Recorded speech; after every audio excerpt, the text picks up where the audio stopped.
রঞ্জি ট্রফিতে এই মুহূর্তে বাংলা 4 ম্যাচে 8 পয়েন্ট নিয়ে রয়েছে নিজেদের গ্রুপের পঞ্চম স্থানে। 13 তারিখ থেকে তারা তাদের পরের ম্যাচে নামছে মধ্যপ্রদেশের বিরুদ্ধে। বাংলা দলের হয়ে খেলতে পারছেন না অভিজ্ঞ বোলার মুকেশ কুমার এবং আকাশদীপ। গত ম্যাচে বল হাতে রীতিমতো নজর কেড়েছিলেন ঈশান পোড়েল এবং ঋষভ বিবেক। তবে গত ম্যাচে দুজনেই চোট পান, দ্বিতীয় ইনিংসে সেভাবে বল করতে পারেননি।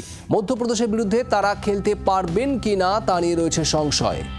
তবে দলে মোহাম্মদ শামির অন্তর্ভুক্তি নিশ্চিতভাবেই মনোবল বাড়াবে বাংলা ক্রিকেটারদের।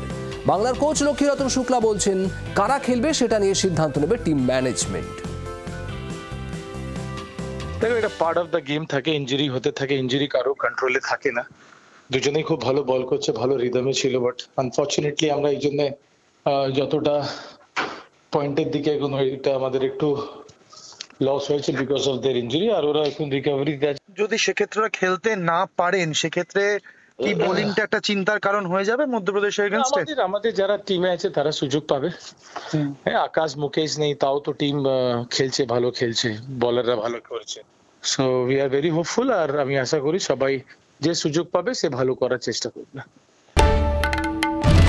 বাংলার আওয়াজ, বাঙালির আবেগ, জি 24 ঘন্টা।